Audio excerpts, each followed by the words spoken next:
Određeni ljudi žele raditi privatne ili poluprivatne treninge. Šta to znači? Koja je razlika između privatnog i grupnog treninga? Znači, privatni trening može biti 1 na 1, 1 na 2 ili 1 na 4. Znači, to su sve privatni, odnosno poluprivatni treninzi, kako god želite ih nazvati. Mislim da je to sve poluprivatni trening, samo zavisi koji broj ljudi.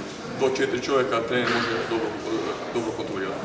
U tim treninzima još čovjek, znači trener može još više uzeti od klijenta njegovu specifiku u obzir, znači željene cilje, može mu se još više posvetiti, može neke druge vježbe raditi koje ne može u grupnim treninzima. Jednostavno zato što kad imaš 20 ljudi ili 15 moraš ipak odabirati i puno sigurnije vježbe i vježbe koje mogu stizati i grupe su puno više heterogene, znači različite su, a ovdje je ipak malo drugačije. Ono što mi preporučujemo našim klijentima je da uz grupni trening ponekad uzmu individualni trening. Znači imamo određene klijente koji uzmu 2 grupna tjedno i jedan individualni, da li 1 na 1, 1 na 2, 1 na 4 ili jednostavno kad dođu na početak, određeni mjesec dana idu na ove naše programe 1 na 1, 1 na 2, 1 na 4, tek onda idu na grupne programe. Tako da vam savjetovali da probate. To je sad će Norbert reći isto koje stvari radimo u poluindividualnom treningu. Tako, samo bi se nadovezala Marina, da je moja preporuka i da svako preporučujem budućim članovima Basic Gymkhana da svako uzme prvo individualni trening tako da se nauči neke stvari, neke vježbice.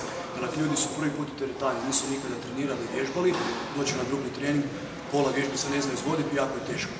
Im je neugodno, ne mogu neke stvari dobro odraditi, ovako nauče kroz par treninga sve te stvari, uhodaju se u trening i bit će njima lakše, efikasniji trening, bolja izvedba i tako dalje. Što se tiče termina drugačije, znači možete drugačije dogovarati, ovi neki grupni termini su fiksni, ali uglavnom možete doći u našu dvoranu, mi pružamo znači, i treninge poluindividualne, treninge grupne za rekreaciju i za kondiciju. Za kondiciju nemamo grupne, za kondiciju imamo znači, te poluindividualne, ali uglavnom znači, za svakog imamo nešto, znači nismo ograničeni ne sportaši, ne rekreativce, znači primamo jedne i druge, znači imamo od 18 godina rekreativce do 65-70 godina, mogli bi primiti naravno i starije, ako nemaju neka ograničenja, tako da su svi dobro došli, muški i ženski.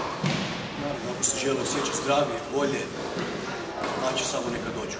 Što se tiče još individualnih treninga, znači mi smo prema njima skroz posvećeni, mogu nam reći svoje nekakva očekivanja, šta žele napraviti, nekakve njihove želje, mi smo tu da probamo to ispuniti, da ispunimo, da ih naučimo neke stvari koje ih zanimaju, ako negdje vidi na YouTube ili negdje zanima ih neka vježbica, ne zna izvoditi, mi smo tu da ih pokažemo.